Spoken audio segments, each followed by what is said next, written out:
distingués juges, je vous remercie très sincèrement de nous avoir accordé la parole en vue de réagir aux différents moyens soulevés par les avocats de la défense, lesquels moyens sont aux yeux de l'officier ministère public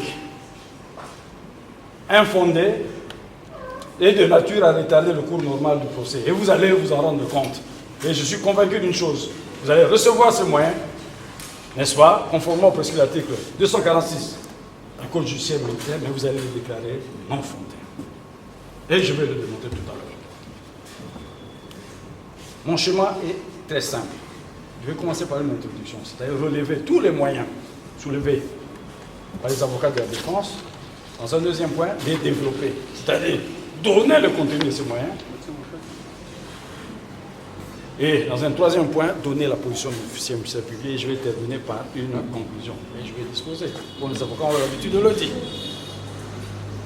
Conformément au prescrit de l'article 246, alinéa 2 du Code judiciaire militaire, les prévenus général d'armée Christian Chiwewe Tsongesa, général-major Maurice Niembokoufi, général de brigade Chinyabuma Kamukinde John, général de brigade Ngoyiwa Kabila John, général de brigade John Sangwa et le colonel Mukombo Zaindagi ont, chacun en ce qui le concerne, et agissant par le biais de leurs conseils respectifs, déposé des mémoires uniques dans lesquelles ils soulèvent les exceptions ci-après. 1. Agissant pour le compte du général d'armée Christian Chiwewe Tsongesa, ces conseils soulèvent les exceptions ci-après. Irrecevabilité de l'action pour absence d'autorisation antérieure aux poursuites à charge des prévenus, admis dans l'ordre national, héros nationaux Kabila Lumumba, au grade de commandeur. Le caractère arbitraire de l'arrestation opérée en violation de l'article 17 de la Constitution, l'irrégularité de la perquisition effectuée en l'absence du prévenu, la nullité des procès-verbaux dressés par le Conseil national de cyberdéfense CNC en sigle, et enfin l'obscuri libelli. 2. Agissant pour le compte des prévenus, général-major Maurice Niembokoufi et le général de brigade John Sangwa, ces conseils soulèvent les exceptions suivantes: l'incompétence de la haute cour militaire, la caducité de l'ordonnance loi numéro 26-003 du 31 janvier 2026, modifiant et complétant la loi numéro 023-2002 du 13 novembre 2002 portant code judiciaire militaire. La nullité de la procédure antérieure à la comparution devant la haute cour militaire pour violation de l'article 17 alinéa 2 de la Constitution, première branche, ça c'est M. Lombela, qui nous a pris inutilement du temps. Violation de l'article 130 du Code judiciaire militaire, en ce que le CNC n'a pas été saisi suivant l'un des modes légaux de saisine. Deuxième branche, l'omission d'informer de son arrestation le commandant d'unité de qui il dépend. Troisième branche, violation de l'article 48 du Code de procédure pénale. Quatrième branche, la nullité du rapport forensique signé le 20 janvier 2026, postérieurement à la transmission du dossier, ce qui constitue la violation de l'article 49 du Code de procédure pénale. Cinquième branche, la nullité des procès-verbaux dressés par l'OPJ Ngalamouloumé en violation des articles 7, 8 et 126 de l'ordonnance numéro 78/289 du 3 juillet 1978 relative à l'exercice des attributions d'officiers et agents de police judiciaire près les juridictions de droit commun. Sixième branche, violation des articles 18, 3, alinéa 3, 4, 5 et 19, alinéa 4 de la Constitution, en ce que le prévenu a été privé du droit d'être assisté par ses conseils au CNC. Septième branche, usurpation de compétences par le Conseil national de cyberdéfense CNC en sigle, le caractère arbitraire de l'arrestation, le caractère illégal de la détention, la nullité des procès-verbaux dressés par le Conseil national de cyberdéfense. Pour le compte du général de brigade Ngoyiwa Kabila John, l'un de ses conseils, maître Peter Ngomo Milambo, soulève les exceptions suivantes. Privation arbitraire de la liberté par le CNC en violation des articles 17 alinéa 1 de la Constitution et 205 du Code judiciaire militaire, non-respect de la vie privée du prévenu en violation de l'article 31 de la Constitution et de la loi cadre numéro 013-202 du 16 octobre 2002 sur les télécommunications. J'informe en passant, Monsieur le Président, que cette loi-là a été déjà abrogée. Donc la défense a fait état d'une loi déjà abrogée. Voilà pourquoi je disais lors de notre débat, la foudre va s'abattre sur la défense. La nullité des procès verbaux dressés par le CNC, l'irrégularité du mandat de perquisition, ce qui constitue la violation des articles 3 du Code de procédure pénale et 34 de la Constitution, l'irrégularité de la saisie des biens du prévenu, la nullité de la prévention du complot pour absence de confrontation entre les personnes impliquées. Pour le compte du prévenu général de brigade Sangwa Mohamed John seul, son conseil maître Christelle Mouniere Kamana, bon, si j'ai massacré son nom qui va bien m'excuser, soulève les exceptions, quelle vieille couille c'est une dame, soulève les exceptions ci-après, l'usurpation des compétences par le CNC, le caractère arbitraire de l'arrestation, défaut d'autorisation, conditions préalables aux poursuites contre un membre de l'ordre national, héros nationaux, le caractère illégal de la détention, la nullité des procès verbaux dressés par le CNC, la demande de liberté provisoire. Point 6. Pour le compte du colonel Munkombo Zizaï Lagui, son conseil maître Kizit Tochibé soulève les exceptions suivantes. L'incompétence de la haute cour militaire, nullité de la procédure entachée d'irrégularité en ce que poursuivi devant l'officier ministère public sous RMP 0948/LB/2026. Il a été renvoyé devant la haute cour militaire sous le numéro RMP 0984/LB 2026, l'atteinte au droit à la santé, la demande de liberté provisoire. Maintenant, nous passons au développement des moyens par le conseil des prévenus. Pour le compte du prévenu général d'armée Chiwewe Songesha Christian, prenant la parole en faveur de son client précité, Maître Parfait Kanyanga, allait que l'autorisation n'ayant pas été accordée par le président de la République, chef de l'État, pour engager des poursuites judiciaires contre son client, admis dans l'ordre national, héros nationaux Kabila Lumumba, au grade de commandeur, conformément prescrit de l'article 10 de la loi numéro 009/2002 du 5 août 2002, créant cet ordre tel que modifié et complété par le décret-loi numéro 012/2003 du 30 mars 2003.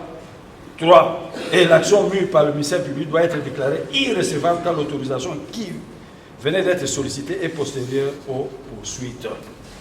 L'arrestation et la détention de son client sont contraires aux dispositions de l'article 17 alinéa 2 et 18 alinéa 4 de la Constitution du 18 février, tel que modifié et complété par la loi numéro 11/002 du 20 janvier 2011, ainsi qu'aux articles 27 du décret du 6 août 1959 portant code de procédure pénale et 205 de la loi numéro 23/2002 du 18 novembre portant code judiciaire militaire. La preuve résultant de la perquisition effectuée en l'absence du prévenu est irrégulière, conformément à l'article 3 alinéa 2 du décret du 6 août 1959 portant code de procédure pénale et concluant ce propos, il sollicite de la haute cour militaire de déclarer nulle la saisie pratiquée et d'écarter des débats des objets dits litigieux. Les procès-verbaux dressés à l'enquête préliminaire doivent être déclarés nuls et écartés des débats en ce qu'ils ne contiennent pas de mentions substantielles prévues par la loi à peine de nullité, ce qui constitue la violation de l'ordonnance loi. De l'ordonnance plutôt numéro 78-289 du 3 juillet 1978 relative à l'exercice des attributions des officiers de police judiciaire près des juridictions de droit commun. Le ministère public ne détermine pas le mode légal par lequel son client a participé à l'infraction de complot. De sorte que, dans ce complot, on ignore qui a fait quoi, comment, où, à quel moment précis et quel est l'apport de chacun. Il y a donc obscuri libelli. 2. Pour le compte des prévenus général-major Maurice Niembokoufi et le général de brigade John Sangwa, leur conseil soulève de nombreuses exceptions tirées notamment de la caducité de l'ordonnance loi numéro 26-003 du 31 janvier 2026 modifiant et complétant la loi numéro 023/2002 portant code judiciaire militaire, en ce que, en l'absence de la loi de ratification, l'ordonnance loi précitée est non seulement tombée caduque, mais aussi et surtout ne peut être opposable ni aux prévenus ni aux citoyens congolais. En conséquence, pour les conseils de ces deux prévenus, la haute cour militaire telle qu'elle est composée est incompétente de connaître de cette cause impliquant des prévenus plus gradés, en l'occurrence deux généraux d'armée. Plutôt impliquant des prévenus plus gradés, en l'occurrence un général d'armée. La nullité de la procédure antérieure à la comparution devant la haute cour militaire. Et ce moyen est divisé en 11 branches. La première branche est prise de la violation des articles 17 alinéa 2 de la Constitution. Dans le cadre tel que révisé en certains articles par la loi numéro 11/002 du 20 janvier 2011, en ce que, dans le cadre des enquêtes ouvertes à charge du prévenu général-major Niemboku Maurice, le CNC l'a arrêté à 2 h du matin à son domicile et détenu illégalement au secret, au-delà des compétences lui dévolues par les prescrits de l'article 2 de l'ordonnance numéro 23/170 du 15 août 2023, dont le libellé est ainsi conçu. Le CNC est une structure stratégique et sécurité. Il a pour principale mission la coordination de tous les services ayant un objet en rapport avec la cyberdéfense et le cyberrenseignement. À ce titre, il a notamment pour mission de conseiller et informer le président de la République sur toutes les questions. Je vous fais grâce de tous les autres détails, mais je vous renvoie au texte tel que vous faites citer par la défense. Je prends juste le dernier tiré. Le CNC assure également toute autre mission lui confiée par le président de la République. La deuxième branche est prise de la violation des dispositions de l'article 130 de la loi numéro 023/2002 du 18 novembre 2002, tel que modifié et complété en séjour, à ce que le CNC n'a pas été saisi suivant l'un des modes légaux de saisie. Au terme de la disposition légale précitée, l'action publique devant les juridictions militaires est mise en mouvement par les magistrats du ministère public, le commandement, le ministre de la Défense pour la partie lésée. Pour la défense des prévenus, le CNC n'ayant pas été saisi régulièrement, les procès-verbaux dressés sont manifestement irréguliers, partant illégaux, et l'absence de sa saisine régulière entraîne celle de l'auteur général qui a saisi la haute cour militaire sous RMB 0984-RB/2026. Le CNC renchérit la défense des deux prévenus a plutôt été saisi comme expert par le procureur de la République près du tribunal de grande instance de la Gombe en vertu de la réquisition à expert numéro 0525 RMP 481 non 4829/Pro/21/BAS du 10 mars 2025 et en tant qu'expert, le CNC devait se border à exécuter les devoirs lui prescrits, à savoir rechercher activement dans le cyberespace, support électronique et téléphone, les données, images, messages et messages écrits et sonores liés aux faits susmentionnés, établir des rapports forensiques, poser tout acte légal et utile à l'accomplissement des devoirs sur prescrits, exécution ponctuelle et à extrême urgence. La troisième branche est prise de la violation de l'article 163 de la loi 023/2002 du 18 novembre 2002 portant code judiciaire militaire tel que modifié et complété à ce jour, en ce que le ministère public a engagé des poursuites à charge des prévenus sans en informer préalablement le commandant de l'unité dont ils dépendent. Quatrième branche est prise de la violation de l'article 48 du décret du 6 août 1959 portant code de procédure pénale tel que modifié et complété à ce jour, en ce que le CNC a, au lieu de prêter serment, de prêter son ministère au procureur de la République près du tribunal de grande instance de la Gombe, conformément au terme de la réquisition à expert pré-rappelé, a plutôt sans nulle compétence judiciaire ouvert des enquêtes judiciaires contre les prévenus, lesquelles enquêtes ont conduit à leur arrestation et détention illégale, se substituant ainsi à l'autorité judiciaire qu'il avait requis en qualité d'expert en date du 10 mars 2025 et qui attendait des rapports forensiques. La cinquième branche est tirée de la nullité du rapport forensique du prévenu général-major Niembos Koufi signé en date du 20 janvier 2026 par M. Liongo Momanza, postérieurement à la transmission du dossier à l'autorat général, ce qui constitue la violation des principes de l'article 49, alinéa 1er du décret du 6 août 1959, portant code de procédure pénale tel que modifié et complété à ce jour. La sixième branche est tirée de la nullité des procès-verbaux d'audition dressés par OPJ Galamou Mouimba Didier en violation des dispositions des articles 7, 8, 19 et 126 de l'ordonnance numéro 78-289 du 3 juillet 1978 relative à l'exercice des attributions d'officiers et agents de police judiciaire de droit commun.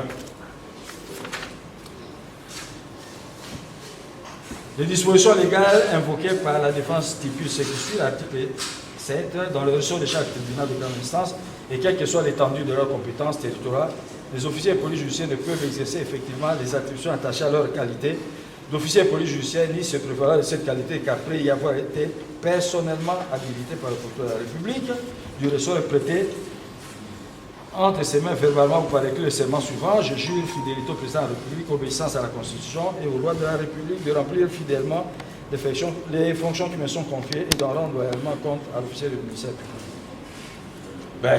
L'article 8, je vous dispense de la lecture.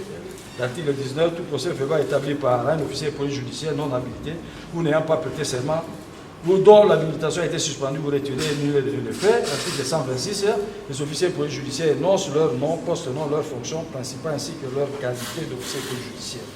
Pour n'avoir pas mentionné intentionnellement son numéro d'identification de l'habilitation sur l'entête des procès-verbaux qu'il a dressés ou pour ne les avoir pas clôturés par le serment écrit, la défense demande à la haute cour militaire de constater que Galamou Roumbé s'est attribué frauduleusement la qualité d'OPJ et partant de déclarer nul, à tout le moins, décader des débats tous ces procès-verbaux. La septième branche est prise de la violation de l'article 17, alinéa 3, 4, 5 et 19, alinéa 4 de la Constitution et des articles 148 et 149 du Code judiciaire militaire, en ce que les prévenus ont été privés de leur droit de se faire assister. Passé sous les liens d'un mandat d'arrêt provisoire et conduit à la prison de Ndolo par l'autorat général en date du 13 janvier, sous RMP 0984.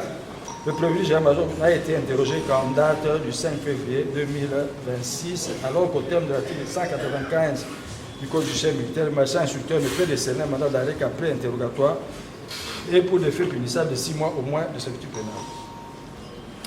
La neuvième branche est prise de la violation des articles 61.5 de la Constitution 48 bis, portant criminalisation de la torture, en ce que les aveux contenus dans le procès verbal d'audition du 10 juillet 2025 sont le résultat des tortures morales intentionnellement exercées au CNC sur le prévenu. La dixième branche est tirée de la nullité des procès-verbaux dressés par le premier avocat général des forces armées Moua Ousanzou, le 5 février, le 13 mars et le 3 avril, sans référence du numéro, ce qui constitue la violation des articles 9, 19, alinéa 3, 61 de la Constitution, 196 et 188 du Code judiciaire militaire, le prévenu ayant été interrogé 22 jours après son arrestation. La troisième branche, enfin, est tirée de la nullité de la réquisition numéro AG-0071-2026, signée par le procureur, premier avocat général de forces armées Moubenga, Kassem Arthur, et du rapport d'expertise TMB du 16 février 2026. Pour le compte du prévenu général de brigade Tinia Bouma, leur conseil soulève de nombreuses exceptions tirées notamment de l'usurpation de compétences par le CNC. Maître Nzé Bakabeya soutient qu'aucun texte légal ne confère au CNC le pouvoir d'arrestation ni de détention. La mission principale du CNC créée par l'ordonnance numéro 23-170 du 15 août 2023 est la coordination de tous les services ayant un objet en rapport avec la cyberdéfense et le cyberrenseignement. Elle renchérit en alléguant que le commandant d'unité de son client, membre de l'ordre national, héros nationaux Kabila Lumumba, n'a pas été informé des présentes poursuites judiciaires engagées avant l'obtention de l'autorisation expresse des poursuites émanant du président de la République, ce qui constitue la violation à la fois des articles 163 du Code judiciaire militaire et 10 de la loi numéro 09/2022 du 5 août 2002 portant création de l'ordre national héros nationaux. Dans son deuxième moyen, le Conseil du prévenu soutient qu'arrêté le 4 décembre 2025, son client a passé 62 jours dans un lieu tenu secret, sans contact avec sa famille et sans assistance de ces conseils, ce qui n'est pas conforme aux prescrits de l'article 18 de la Constitution, 146 et 148 du Code judiciaire militaire. Le troisième moyen est tiré de la violation de l'article 195 du Code judiciaire militaire, en ce qu'un mandat d'arrêt provisoire a été décerné contre le prévenu avant de l'avoir préalablement interrogé. Concluant, Maître Nzeba relève qu'en droit congolais, une procédure construite sur l'illégalité ne peut aboutir. Pour le compte du prévenu général de brigade Ngoïwa Kabila, son conseil Maître Peter Ngom soulève des exceptions tirées notamment de la privation arbitraire de la liberté par le CNC. Dans ce premier moyen, le conseil du prévenu est d'avis que quand on parle d'interpellation, d'arrestation ou de détention, on pense qu'à la police, le parquet ou l'auditorat et à titre exceptionnel à l'ANR et au renseignement militaire. S'agissant de l'arrestation, l'article 205 alinéa 1 du Code judiciaire militaire dispose que la mise en détention des personnes constitue une exception, la liberté étant la règle. En violation de la loi, Maître Peter Ngom renchérit que son client, le prévenu Ngoïwa Kabila, a été arrêté le 22 octobre 2025, auditionné 3 jours après, c'est-à-dire au-delà de 48 heures de la garde à vue. De son point de vue, le CNC pose des actes qui ne sont pas de sa compétence. Il y a aussi défaut de qualité d'OPJ dans son chef. Lien du prévenu Ngoïwa Kabila pour violation des articles 47, alinéa 2 et 66 de l'ordonnance numéro 78, barre 289, du 3 juillet 1978 relative à l'exercice des attributions d'officiers agents de police judiciaire pour les juridictions de droit commun. Pour le compte du prévenu général de brigade Sangwa Mohamed John Seul, son conseil Maître Christelle Mounirekana soulève les mêmes exceptions que celles soulevées par Maître Nzeba pour le compte de prévenu Chignabouma. Par conséquent, le développement s'avère superfétatoire. Pour le compte du colonel Mukombozi Zaïdagui, son conseil Maître Kizito Chibembe développe à gérer le prix.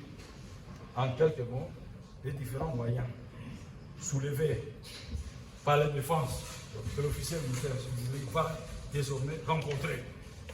Voilà le moins venu pour que nous puissions donner notre position par rapport à tous les moyens soulevés par les avocats de la défense. Monsieur le Premier Président, honorable membre de la composition, le ministère public vous remercie de lui avoir accordé la parole en vue de rencontrer les préoccupations exprimées par les conseils des prévenus Chiwewe, Niembo Koufi, Sangwa Mwemedi, Chinabouma, Ngoïwa Kabila et Mukombozi Zaïnda, en vue de permettre à votre puits secours de l'évider avant de poursuivre l'instruction de la présente cause. La position du ministère public, Monsieur le Premier Président, honorable membre de la composition, ne sera pas due au sentiment. Elle ne sera fondée que sur la Constitution, la loi, la doctrine et la jurisprudence découlant des arrêts, tant de la haute cour militaire que de la Cour de cassation. Sur la caducité de l'ordonnance loi numéro 26/003 du 31 janvier 2026, modifiant et complétant la loi numéro 023/2002 du 18 novembre 2002 portant code judiciaire militaire tel que modifié et complété à ce jour.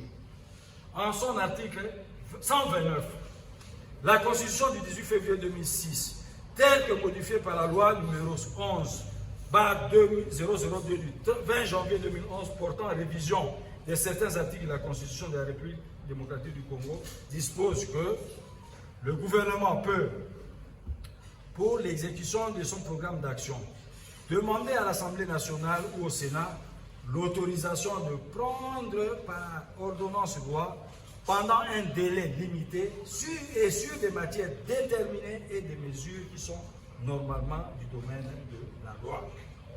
Ces ordonnances loi sont délibérées en Conseil des ministres. Elles entrent en vigueur dès leur publication et deviennent caduques si le projet de loi de ratification n'est pas déposé devant le Parlement. Ça, c'est très important. Deviennent caduques si le projet de loi de ratification n'est pas déposé devant le Parlement, au plus tard à la date limite par la loi, à la date limite fixée par la loi d'habilitation. À l'exception du délai visé à l'alinéa premier du présent article, si le Parlement ne ratifie pas ces ordonnances loi, celles-ci cessent de plein droit de produire leurs effets. Les ordonnances loi délibérées en Conseil des ministres, je continue à lire la disposition de la Constitution, et ratifiées ne peuvent être modifiées dans leur disposition que par la loi. Les ordonnances loi cessent de plein droit de produire leurs effets en cas de rejet du projet de loi de ratification. l'article 4 de la loi numéro 25/056 du 22 décembre 2025 portant habilitation du gouvernement, prise conformément à l'alinéa 2 de l'article précité de la Constitution, est ainsi conçue. Sous peine de caducité, les ordonnances loi prises en exécution de la présente loi doivent faire l'objet de projets de ratification à déposer à l'Assemblée nationale et au Sénat dans les 60 jours de leur publication au journal officiel de la République démocratique du Congo. Et dans le cas soumis à votre examen, Monsieur le Premier Président, honorable membre de la composition, toutes les conditions exigées par les deux dispositions sur ce paquet sont bel et bien remplies. La délibération au Conseil des ministres du projet de l'ordonnance loi. Il y a une délibération au Conseil des ministres. Ça, c'est l'article 129, alinéa 2. La publication au journal officiel après sa délibération et adoption par le Conseil, article 129. Et ce texte-là, l'ordonnance loi a été publié au journal officiel. Et qui a mis à notre disposition là une copie du journal officiel? Mais c'est la défense. Et puis encore soulever les exceptions, Monsieur le Président. Ce texte a été bel et bien publié au journal officiel de la République démocratique, conformément aux dispositions constitutionnelles. Le dépôt au Parlement du projet de ratification de la loi publié au journal officiel dans les 60 jours, article 4 de la loi numéro 25/058 du 22 décembre, portant habilitation du gouvernement, pour entraîner la caducité de l'ordonnance loi numéro 26/003 du 31 janvier 2026 et emporter l'incompétence de la haute cour militaire, l'entorse ne viendrait que du non-dépôt au Parlement du projet de ratification de la susdite ordonnance loi. Or, comme le reconnaît le bâtonnier Laurent Kaleng, je ne sais pas s'il est dans la salle, puisqu'il avait disparu, après avoir déposé au fait ce fameux monument, il a disparu, on ne le voit même plus ici. Puis il avait compris qu'il a voulu justement induire la haute cour en erreur. N'eût été la vigilance de l'officier du public. Or, comme le reconnaît le bâtonnier Laurent Kaleng, dans son propre tableau repris à la page 2, du mémoire unique déposé en faveur de ce client. Il a même fait un schéma là, un tableau, où il s'est bien expliqué, mais sans même comprendre que non, lui-même, au fait, il était en train de scier l'arbre sur lequel il était assis. Il a donné de la matière à l'officier du service public.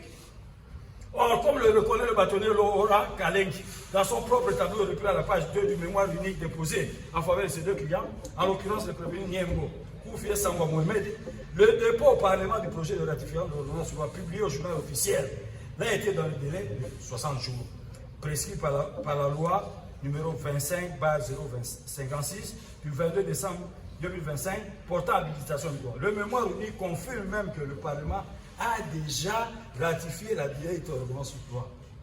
Ça ne vient pas de moi, ça vient de la défense. Donc le mémoire unique confirme que même le Parlement a déjà ratifié la dite ordonnance en date du 30 mars 2026, donc dans le délai. Pour toutes ces raisons, la haute cour militaire dira non fondé ce moyen et le rejettera. Deuxième moyen, irrécevabilité de l'action pour absence d'autorisation antérieure aux poursuites à charge des prévenus Chiboué Songesha, Chinabou Mazaïnda et Sam Mohamed admis dans l'ordre national héros nationaux Kabila Lumumba, et puis défaut de qualité dans le chef du DIRCAD, du chef de l'État, d'autoriser les poursuites. Ça, ce sont les moyens. Et je vais les rencontrer. Sans trop de difficultés, Monsieur le Président, si c'est le juge. Monsieur le Premier Président, il a été admis par la Haute Cour militaire que l'autorisation d'engager les poursuites à l'égard d'un membre de l'ordre national, héros nationaux Kabila Lumumba, ne figure pas parmi les matières pour lesquelles le président de la République agit par voie d'ordonnance. Non, ça ce n'est pas vrai, Monsieur le Président, c'est le juge. Ce n'est pas vrai.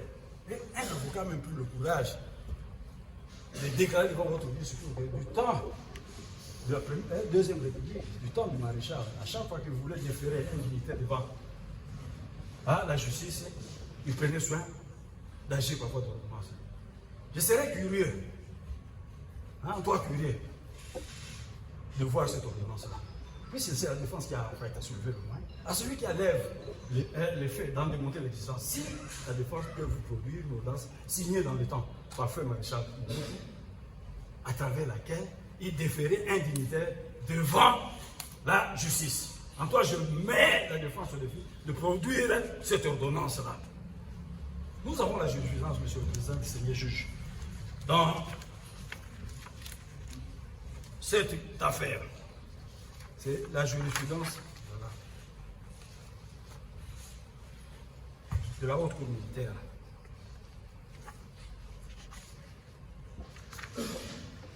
Et je vais reprendre ce que j'avais dit à l'époque, puisque ça venait de moi.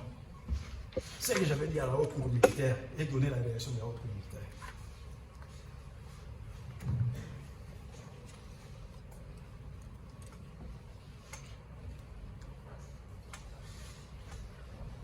S'agissant du moyen tiré de l'absence de l'ordonnance du chef de l'État autorisant les poursuites, le ministère public fait observer à la défense que la Constitution indique les matières pour lesquelles le chef de l'État agit par voie d'ordonnance.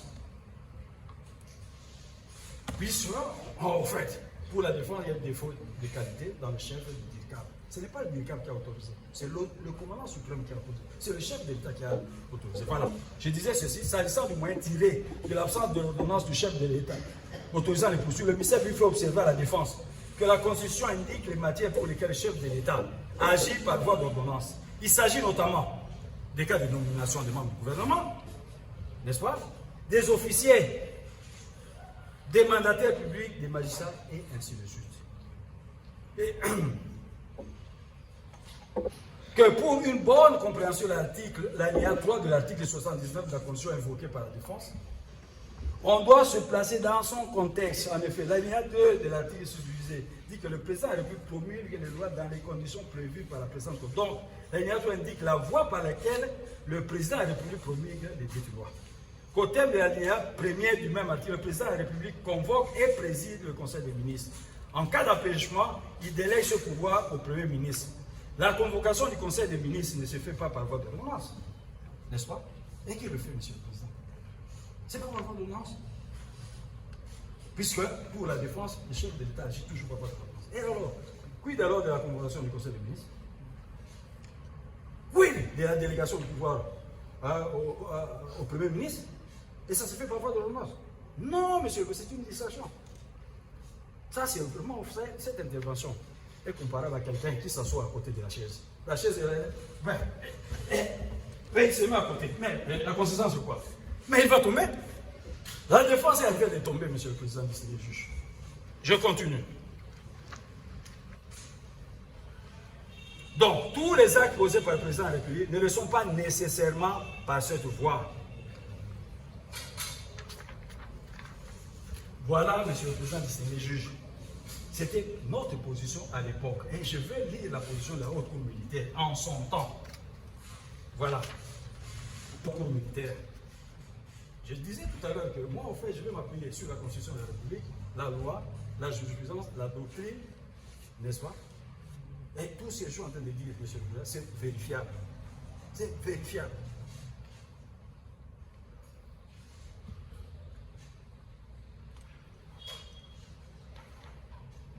Voilà, la haute cour militaire relève aussi que le cabinet du président de la République fonctionne selon les normes fixées par l'ordonnance numéro 09/03 du 30 janvier 2000 portant l'organisation et le fonctionnement du cabinet du président de la République. Cette ordonnance a été modifiée, monsieur le président.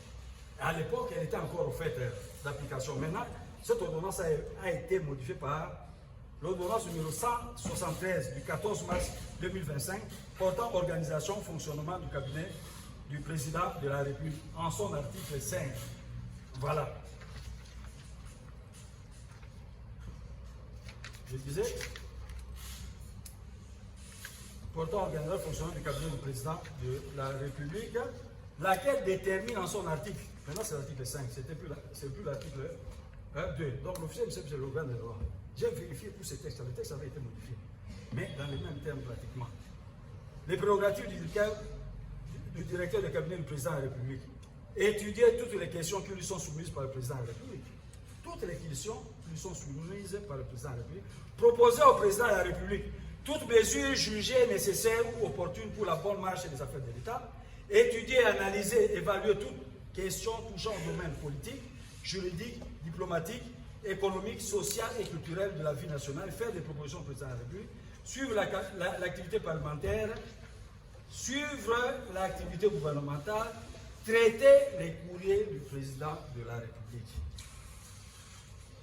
Un autre regard de l'article 5, alinéa 1er et 3 de la même ordonnance, le directeur de cabinet assure non seulement la direction, l'organisation et la coordination, et la surveillance de l'ensemble du cabinet, mais aussi la liaison entre le cabinet et toutes les institutions de la République.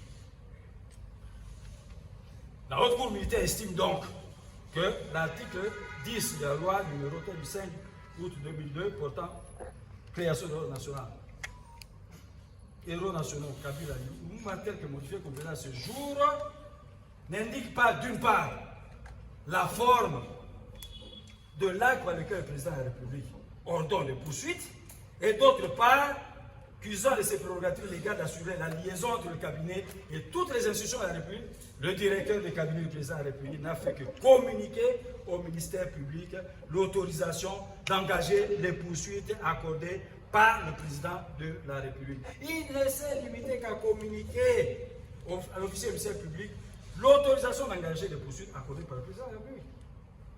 Puis c'est lui qui fait le point, monsieur le président du Sénat. Et ça ne vient pas de moi. C'est la jurisprudence de la haute cour militaire dans l'affaire dite Ingila. Voilà. J'ai l'arrêt Ingila avec moi, notifié à l'officier du ministère public le 27e jour du mois de décembre. N'est-ce pas? Voilà, monsieur le président du Sénat. Donc c'est un moyen irrelevant. C'est une distraction, monsieur le président du Sénat. Le ministère public ne parle pas en l'air. Donc je reviens sur tout ce que j'ai dit tout à l'heure et je vais continuer. Je disais qu'il a été admis par la haute cour militaire que l'autorisation d'engager le poursuite à l'égard d'un membre de l'ordre national, héros nationaux, Kabila Lumumba, ne figure pas parmi les matières pour lesquelles le président de la République agit par voie de demande. C'est ça que je viens de dire tout à l'heure.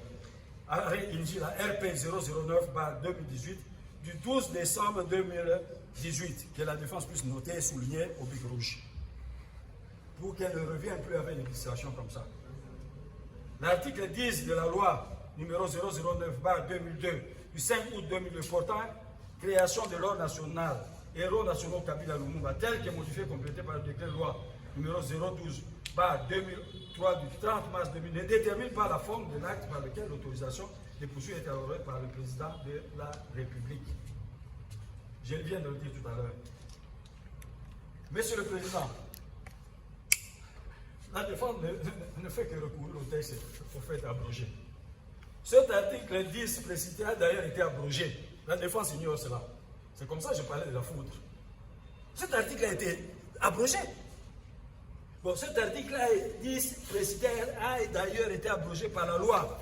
Notez, chers amis de la défense, par la loi numéro 25/058 du 23 décembre 2025 portant création de l'ordre national de Léopard. C'est le texte abrogé. Et on en fait état devant vous.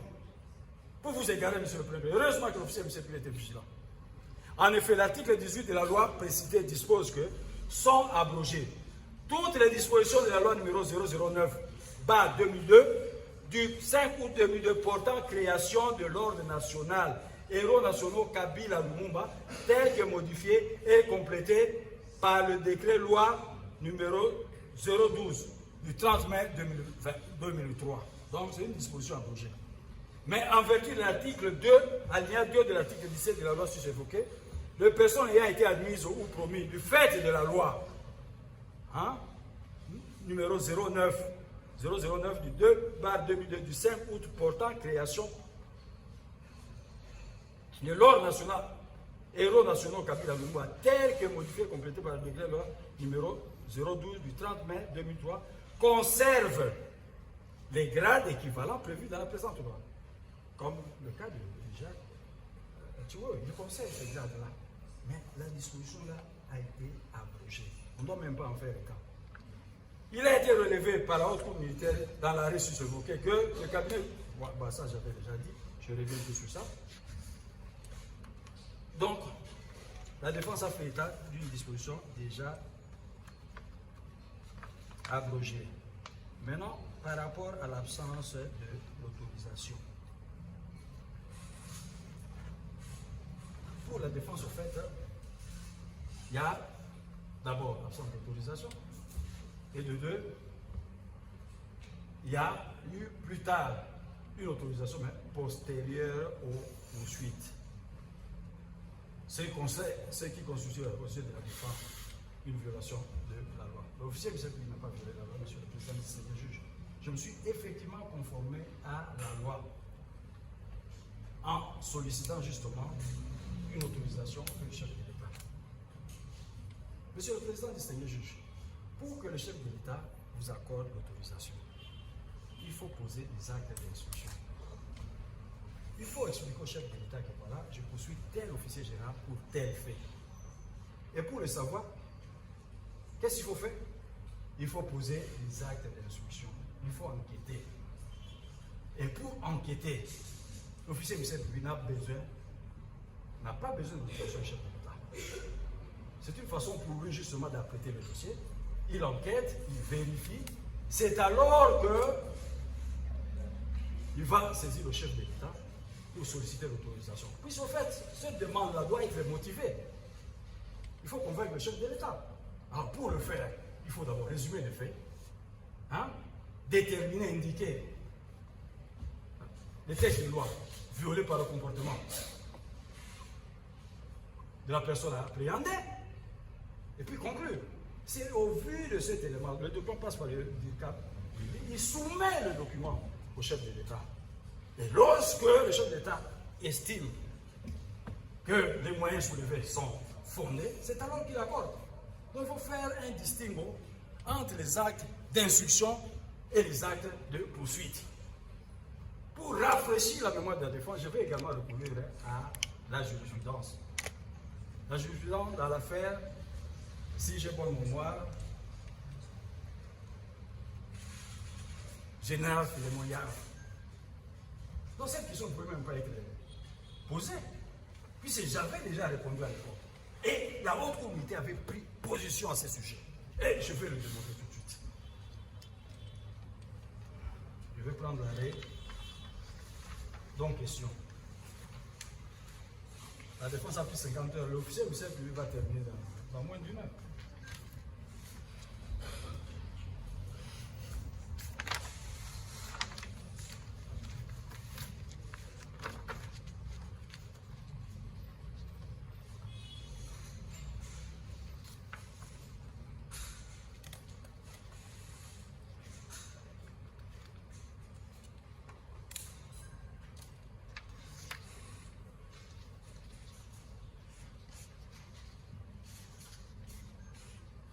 Voilà, c'est un arrêt récent, signifié à l'officier émissaire public le 21 janvier 2026. Donc vraiment récent. Voilà la position de la haute communauté à ce sujet. S'agissant de la nullité des poursuites engagées avant l'autorisation, telle qu'inventée par le prévenu, la haute cour militaire révèle qu'au terme de l'article 10 portant création de l'ordre national et héros nationaux, Kabila Lumumba, tel que modifié et complété par le décret-loi du 30 mars 2003, qui est ainsi libéré, le membre de l'ordre national et héros nationaux jouit du privilège de juridiction. En matière répressive, elle ne peut faire l'objet d'une poursuite qu'après autorisation expresse, ne peut faire l'objet d'une poursuite qu'après autorisation expresse du président de la République, chef de l'État, qui restaure de la disposition légale précitée que seuls les actes de poursuite engagés contre les membres de l'ordre national sont subordonnés à une autorisation expresse et écrite du chef de l'État.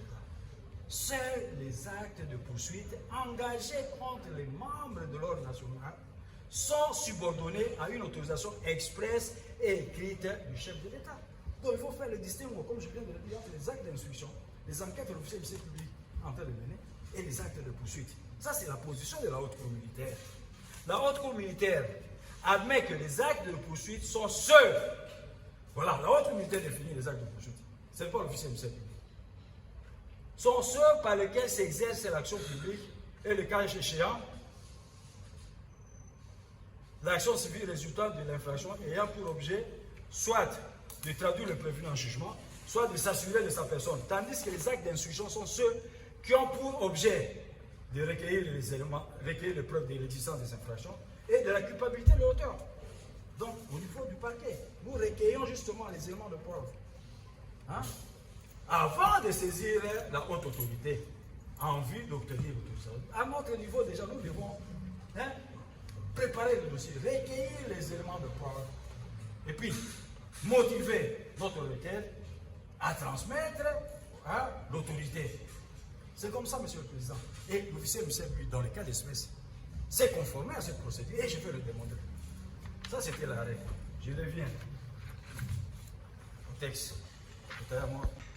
Et sur l'abonnement, qu'au moment de l'octroi de la dite autorisation, la doctrine nous enseigne que c'est au moment de poursuite qu'on apprécie les privilèges des juges et non au moment de l'ouverture des enquêtes.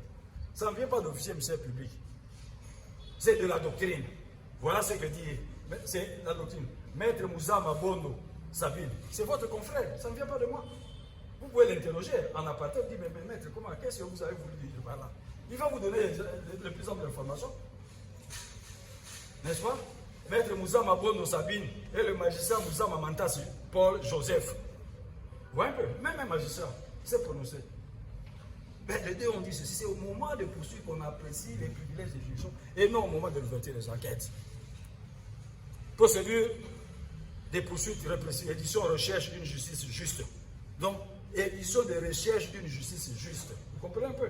Donc, c'est ça la justice juste, telle que prônée par Maître Mouzama. Édition de recherche d'une justice, Boubachi 2004, page 36. Voilà, maintenant je reviens, je viens de le dire tout à l'heure, dans l'arrêt Yav, il a été jugé que l'autorisation de poursuite émanant du président de la République doit être antérieure à l'acte déclencheur de poursuite devant la haute cour militaire. Ça, c'est la haute cour militaire. Il a été jugé que l'autorisation de poursuite émanant du président de la République doit être antérieure à l'acte déclencheur de poursuite devant la haute cour militaire. Dans les cas sous examen, l'autorisation de poursuite qui gît au dossier accordée le 21 mai 2026 est bel et bien antérieure à la décision de renvoi prise en date du 26 mai 2026. Monsieur le Président, vous comprenez? Donc, je me suis conformé à la loi. Et la décision de renvoi qui jure au dossier a été signée par nous le 26 mai. Et l'autorisation avait été obtenue le 21 mai, Monsieur le Président, avant que nous puissions déposer le dossier au greffe de la haute cour militaire. Donc, ce moyen, Monsieur le Président, vous pouvez le rejeter même en fermant les yeux. Vous n'avez pas besoin de réfléchir. Non, puisque vous avez déjà autrefois pris position sur la nullité des procès-verbaux dressés par le Conseil national de cyberdéfense CNC en sigle. Au terme de l'article 2 de l'ordonnance numéro 23, barre 170, du 15 août 2023, le CNC est une structure stratégique et sécuritaire. Il a pour principale mission la coordination de tous les services ayant un objet en rapport avec la cyberdéfense et le cyberrenseignement.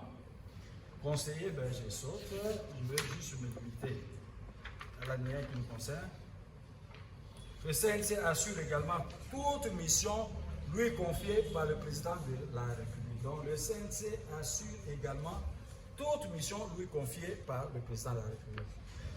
De la lecture attentive de la disposition légale préappelée, le ministère public affirme, sans peur d'être contredit, qu'outre sa mission principale, le CNC est un service de renseignement auquel le président de la République peut confier d'autres missions, notamment celle de mener des investigations.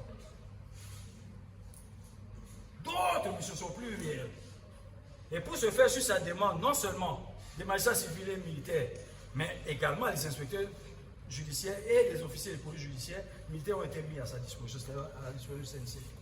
Et je vais le démontrer, Monsieur le Président. Distingué juge. Au fait, je vais vous donner d'abord l'élément déclencheur.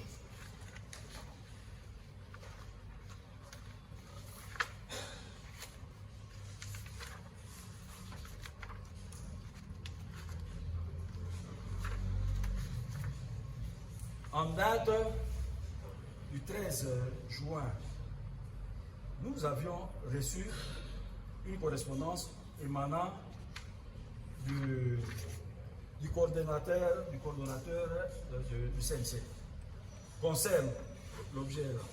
La mise à disposition du CNC d'une équipe des inspecteurs judiciaires et d'une unité d'appui pour les exécutions des enquêtes. Monsieur l'auditeur général, j'ai l'honneur de vous saluer et de vous approcher afin d'obtenir ce dont l'objet est repris en concerne. En effet, après l'attaque du palais de la Nation du 19 mai 2024 et des autres cités dont le dossier judiciaire est ouvert à votre office, nos services ont déclenché une grande enquête numérique pour comprendre les interactions entre les insurgés, l'itinéraire emprunté pour atteindre Kinshasa et les contacts qu'ils ont eus avant et après l'attaque. Et c'est dans le souci de permettre à la justice d'entendre d'autres personnes qui, par quelque moyen que ce soit, ont aidé à apporter de l'aide aux insurgés dans leur entreprise de mettre en péril les institutions de la République. Ainsi, nos services doivent efficacement et dans le respect de la loi procéder à des interpellations pour ce faire. La présence en termes d'appui des éléments d'attache des inspecteurs judiciaires pour les interrogatoires s'avère indispensable. C'est pourquoi nous recourons à vous en votre qualité de maître de l'action publique et ainsi de suite. Voilà comment l'officier Michel Duga a réagi en date de 13 juin. J'ai réagi à cette correspondance. J'ai accusé les soeurs. Il faisant prestement suite, je mets à votre disposition de manière ponctuelle 2 inspecteurs judiciaires, militaires pour apporter au CNC leur concours dans l'enquête numérique de grande envergure déclenchée à la suite de l'attaque du palais de la Nation en date du 19 mai. Il s'agit du capitaine, les 2 capitaines que j'avais envoyés là-bas. Monsieur le président distingué juge. Et le coordonnateur ne s'est pas limité seulement à saisir l'auditeur général. Il a par la même occasion saisi l'état-major d'enseignement, il a saisi le commandant tax force, il a également saisi le procureur général après la cour de cassation. D'où la présence au sein de la CNC de magistrats dont le nom avait été abondamment cité ici par la défense. Ils ont parlé d'un magistrat, Bachonga. Et comment Bachonga s'est retrouvé dans l'équipe? De son propre chef, ou il a été autorisé par son chef? Un magistrat ne peut pas, puis au fait, au niveau du parquet, il y a le principe de la subordination hiérarchique. Un magistrat ne peut pas se détacher de son corps comme ça, sans l'avis préalable de sa hiérarchie. Donc le CNC avait pris contact tour à tour avec le directeur général que nous sommes, avec l'état-major d'enseignement, avec la police, avec la police judiciaire et avec le parquet général. C'est comme ça que ces inspecteurs de police judiciaire se sont retrouvés dans cette structure-là. Et tout est parti de l'attaque du palais de la Nation. Et ils ont reçu une mission d'enquête. D'autres missions qu'on peut leur confier. Et ils ont commencé à chercher. Et c'est dans le cadre de ces recherches-là qu'ils sont tombés sur les vents prévenus. C'est dans le cadre de ces recherches-là. Et ils ont été arrêtés en matière de flagrance, monsieur le président distingué juge, par les officiers de police judiciaire qualifiés. Et qui se sont retrouvés au CNC. À la suite de cette requête formulée par le cordon, monsieur le président distingué juge.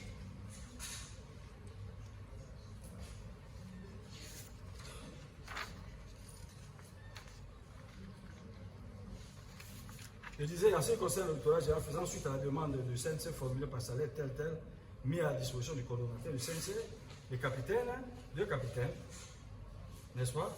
Et l'état-major d'enseignement à son niveau également mis à la disposition du CNC, l'OPJ de la Bourme, le parquet général. Il n'y avait pas qu'à seulement le magistrat Bachon, il y avait un autre magistrat et puis quelques inspecteurs. C'est sur le fondement des articles 134 à 139 de la loi numéro 023, 2018 novembre, portant code judiciaire militaire tel que modifié et complété à ce jour, que les officiers de police judiciaire militaire mis à la disposition du CNC mènent les enquêtes. Vous comprenez? Ils ont agi conformément aux précis des articles 134 à 139 de la loi numéro 023, 2002, du 18 novembre 2002, portant code judiciaire militaire tel que modifié et complété à ce jour, que les officiers de police judiciaire militaire mis à la disposition du CNC mènent les enquêtes. Les actes qui posent tirent leur fondement du texte, leur conférant la qualité d'OPJ. Vous comprenez? Les actes qui posent tirent leur fondement du texte leur conférant la qualité d'OPJ. Et le lieu où ces actes ont été posés ne saurait anéantir une compétence de police judiciaire qui est directement de la loi. N'est-ce pas, monsieur le président? C'est comme un officier de police judiciaire qui se retrouve en brousse, en train de poser des actes. N'est-ce pas? Donc, ces PV-là ne peuvent pas être écartés. Au motif que non, voilà, ces PV-là ont été établis là, en bourse au lieu dans son bureau, au lieu qu'ils soient établis dans son bureau. Non. Donc, les PV ont été établis dans cette structure-là, qu'est le CNC. N'est-ce pas? Alors, ces PV-là établis par les officiers de police judiciaire militaire qui ont agi conformément aux articles 134 à 139. Mais, écoutez, ces PV-là sont valables, Monsieur le Président. Ce n'est pas le lieu où les PV ont été établis qui confère la qualité d'officier de police judiciaire. C'est de par la loi qu'ils ont reçu cette qualité-là. Et en posant des actes, ce sont des actes posés conformément à la loi. Quel que soit le lieu, quelle que soit la structure, Monsieur le Président du Seigneur juge. Ils ont été officiellement détachés là-bas. Ils ont posé des actes. Hein? Vous avez vu le coordonnateur poser des actes ici. Nous, Jean-Claude Boukassa, en ce jour, avoir entendu ici Y. Non. Ce sont les officiers de police judiciaire. Hein? Ce sont les officiers de police judiciaire qui ont posé les actes. Donc, ce sont des PV valables. On ne peut pas en fait les écarter. Droit et finance, droit et finance.